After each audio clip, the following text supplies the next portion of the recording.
안녕하세요, 유다입니다. 제가 몇 년 동안 긴 머리를 고수하고 있다 보니까 어떻게 긴 머리를 손상 없이 유지하냐는 질문들이 좀 많은데 손상 많아요. 제가 또 되게 얇은 모거든요. 그래서 평소 관리 조금만 소홀히 하면 정말 확 상해요. 사실 지금도 요만큼은 상한 게 남아있어요. 예전에 뭐 파마했다가 폈다가 했던. 근데 정말 엄청 신경 써서 복구 많이 시킨 거예요. 관리는 제가 매일 이제 집에서 해주는 루틴이 있고, 그리고 샵에서 한 달에 한 번 관리를 받아요. 뭐 샵에서 하는 관리가 효과적인 건 사실이죠. 왜? 사실 트리트먼트는 물론 제품도 중요하지만 마사지를 얼마나 오래 해주느냐에 따라서 효과가 달라져요. 계속 핸들링을 이렇게 밀어내면서 하다 보면 머리가 노골노골해져요. 막 침투가 됐다는 느낌? 지금 이렇게 있으면은 까끌까끌 하거든요. 그 손의 열로 인해서 이렇게 계속 핸들링해서 밀착시켜서 밀어 넣어주다 보면 여기가 이렇게 부들부들해지는 게 딱 느껴지거든요. 여기 핸들링 아무것도 안 한 거를 만져보면 까끌까끌하죠? 그렇다, 그렇다. 근데 여기랑 아까랑 좀 까끌까끌한 게 없죠? 그렇다. 네. 물론 무조건 해준다고 막 좋아지는 건 아니고 방법이 있어요. 그래서 집에선 어떻게 홈케어를 해주는 게 최대치로 효과를 높이는 건지 제가 알려드리고, 그리고 제가 받는 샵케어는 도대체 뭔지 지금부터 다 알려드릴게요. 먼저 홈케어부터. 제가 사용하는 루틴 제품은 먼저 젖은 머리에 사용할 수 있는 빗이랑 씻어내는 트리트먼트, 리브인 트리트먼트, 그리고 오일. 제가 제품을 고르는 기준은 모발 속과 겉을 채워주는 성분들을 다 체크를 해요. 근데 이 성분들이 다 써있더라도 구매 이유는 아닌 게 우리가 실제 함유량 확인은 어렵잖아요. 그래서 얼마나 직접적으로 효과가 있을지는 이제 일일이 테스트를 해보고 결과를 봐야. 먼저 씻어내는 트리트먼트는 다비네스 제품이라고, 여기 마스크 제품이 여러 가지인데 이 중에 너리싱 헤어 빌딩 팩이라고 케라틴 복구 제품이 있어요. 뭐 온라인 드럭스토어, 뭐 심지어 인스타에서 좋다고 광고하는 것까지 진짜 되게 많이 써봤거든요. 쭉 써보다가 결국 다니는 헤어샵에서 이 제품을 구매해서 사용하기 시작한 게, 이게 완전히 농축된 되직한 크림 제형이에요. 거의 밤 수준? 그래서 전 보통 사용량의 반 정도만 사용해도 충분하더라고요. 근데 향이 좀 호불호 예상. 우리 왜 향수에서도 비누향이야 이런 게 있잖아요. 이건 헤어 제품인데 향수 향이야 라는 향이에요. 향수 중에서도 왜 묵직한 향수 있지? 약간 우디 계열? 뭐 중요한 건 효과니까. 자, 이제 씻고 나와서 타월 드라이 한 후에 바르는 리브인 제품으로는 달바 제품에 리페어링 프로틴 세럼 트리트먼트를 보통 뿌려주고요. 이 제품은 미스트 타입 리브인 제품인데 솔직히 막 드라마틱하게 윤기가 나는 제품은 아니고요. 그냥 관리 차원. 여기도 케라틴, 세라마이드, MP 뭐 다 들어있거든요. 헤어 제품인데 미세 분사가 되는 만큼 가벼운 것도 장점이에요. 대신 양대비 가격이 얘도 좀 비싸요. 그래서 저처럼 긴 머리를 전체 다 뿌리려고 그러면 진짜 오래 못 쓰고요. 드라이 전에 그냥 젖어 있을 때 머리 끝에 좀 상한 부분 위주로만. 이제 드라이로 다 말려준 후 마무리로 로레알 제품 엑스트라 오디너리 오일, 엑스트라 리치 말고 그냥 리치. 그냥 리치로 말씀드린 이유는 이제 드라이까지 다 하고 세팅까지 다 끝나고 조금 해서 이렇게 비빈 다음에 아주 얇게 마무리를 훑어주는 용으로 하는 거기 때문에, 그러니까 떡지지 않는 게 중요하잖아요. 그래서 그냥 리치를 말씀을 드렸는데, 만약에 손상이 좀 심하고 이것저것 바르고 드라이를 하는데도 모발이 건조하다 하는 분들은 젖었을 때도 바르고 드라이 하시고 다 끝난 다음에 마무리로도 쓰셔야 될 거예요. 사실 오일도 영양 성분이 물론 있지만 모발 속 영양을 채워주는 제품은 앞에 트리트먼트나 마스크에서 전 보통 해주고, 오일은 이제 마무리해서 모발을 보호하는 코팅의 역할로 저는 사용을 하거든요. 뭐 무겁거나 떡지지 않으면서 윤기는 제대로 나는 제품을 위주로 봐요.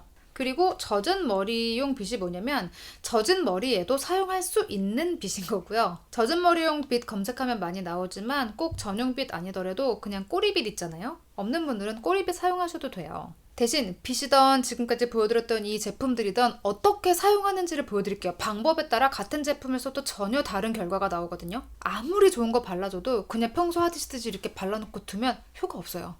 제가 꼭 지키는 5가지가 있어요. 이것만 기억하세요. 일단 첫 번째, 트리트먼트는 젖은 상태에서. 워시, 노워시 마찬가지. 왜 모발 단백질은 친수성이라고 하잖아요. 그래서 물기가 어느 정도 있는 상태에서 발라줘야 같이 흡수가 돼요. 근데 대신 우리 샤워할 때 물기가 막 너무 뚝뚝뚝 흐르는 상태에서, 너무 많은 상태에서 트리트먼트를 발라주면 오히려 또 흡수가 안 되니까 원래 가장 베스트는 타월 드라이를 한 상태죠. 어느 정도는 물기를 제거하고 도포. 자, 두 번째, 샤워 시에 트리트먼트를 바를 때는 머리 끝을 위주로. 자, 여기서 잠깐. 난 많이 상해서 많이 바른다, 많이 바를수록 좋다라고 생각하시는 분들 손 절대 아니에요. 피부처럼 머리카락도 흡수하는 양에 한계가 있거든요. 그냥 많이 바르면 다 씻겨 나가거나 나머지는 떡지거나. 자, 이렇게 헤어를 볼 때 보통 위는 건강하고 아래가 상해 있잖아요. 그러면 아래를 발라요. 그런데 위에서도 겉에 햇빛 받는 쪽은 또 상해요. 그래서 아래를 도포하고 남은 양을 얇게 겉으로 쓸어주면 돼요.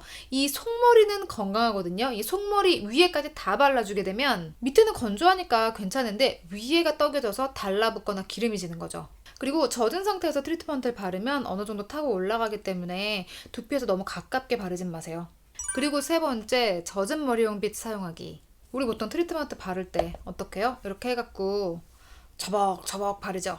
이렇게 바르면 절대 머리카락 사이사이를 균일하게 바를 수 없어요. 손가락으로 해줘도 절대 균일하게 다 바를 수 없어요. 사이사이에 다 이 크림이 묻어줘야 되는데, 그래서 이렇게 빗으로 빗으면 이 사이사이에 트리트먼트를 다 흡수시킬 수 있는 거죠. 단, 젖어있는 상태에서 이렇게 엉켜있는 거를 막 풀으려고 하면 아무래도 모발이 손상이 되죠. 그래서 우리 샴푸 했잖아요. 그냥 트리트먼트를 일단 끝에 좀 발라줘요. 그러면 그 유분기에 의해서 부들부들해지니까 그 상태에서 그냥 끝에 엉킨 거를 풀어준다는 느낌으로 일단 살살 풀으세요. 그럼 그 트리트먼트 유분기 때문에 짰을 때 좀 더 제거하면 좋았을 물기도 다 빠지거든요. 일단 빗으로 빗어놔서 가지런해져 있으니까 그때 다시 한번 제대로 트리트먼트를 그때 도포를 하는 거죠. 그래서 중요한 게 네 번째, 흡수시키는 방법이 관건이에요. 우리 왜 머리카락 큐티클이 아래쪽으로 되어 있어서 아래에서 위쪽으로 흡수를 시키라고 하잖아요. 샵에서도 이런 식으로 내려주는 것 같지만 아래에서 위로 밀어주는 스킬을 꼭 쓰거든요. 이 스킬이 결과를 좌우할 정도.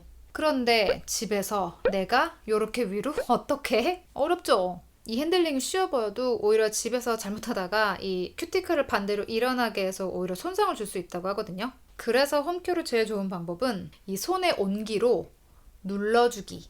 이 눌러주는 것만 꼼꼼히 해줘도 같은 제품으로 똑같이 트리트먼트를 하는데도 결과는 달라져요. 우리가 샤워할 땐 손이 따뜻하잖아요. 그 온기로 눌러주시면 돼요. 그리고 마무리로 안으로 들어가라! 이런 느낌으로 조물조물 눌러주세요. 이렇게. 가끔 어디서 봤다고 이렇게 탁탁 치는 분들이 계신데 그렇게 도움되지 않는다고 합니다. 자, 다섯 번째, 말리는 방향이 진짜 중요. 제가 이 말리는 얘기는 몇 년 전 영상에서도 강조한 적이 있는데 큐티클 방향으로 말려라. 왜 샵에서 말릴 때 이렇게 위에서 아래로 말리는 거 많이 보셨죠?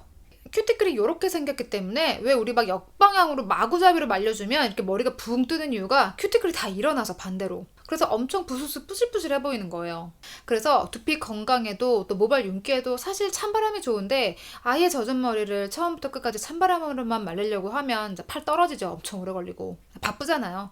더운 바람으로 말리되 마무리를 찬바람으로. 그럼 윤기가 확 살아요. 윤기 원한다. 찬바람으로 마무리 꼭 기억하세요. 이 5가지가 제가 매일 지켜주는 헤어 루틴이고 별거 아닌 것 같지만 지키고 안 지키고 결과물은 아주 달라요. 처참하게 달라요. 꼭 지켜보시고요. 그리고 제가 받는 전문 클리닉이 뭔지 정말 궁금해하셔서 드디어 자세히 찍어왔어요. 되게 오래 다니던 단골샵인데 촬영한다고 가니까 엄청 안 하던 긴장을 하시더라고요. 근데 저는 리페어 관리라는 거를 받고 있고요. 총 1시간 정도 걸리고 1단계로 모발에 일종의 뼈대를 튼튼히 하는 영양 작업을 먼저 해주는데 2단계로 이 성분들을 깊숙이 침투시키는 데는 이온 미스트 처리를 해주세요. 전 중간 단계에 두피 디톡스 케어 병행해줘요. 3단계에서 모발 속이랑 겉에 이제 단백질을 채워주는데 2단계에서 모발이 탄탄해지고 윤기가 올라와요. 전문 클리닉을 받더라도 홈케어로 유지를 잘해줘야 돼요. 안 그러면 금방 도루묵 되거든요. 궁금한 게 좀 풀리셨나요? 도움은 좀 되셨죠?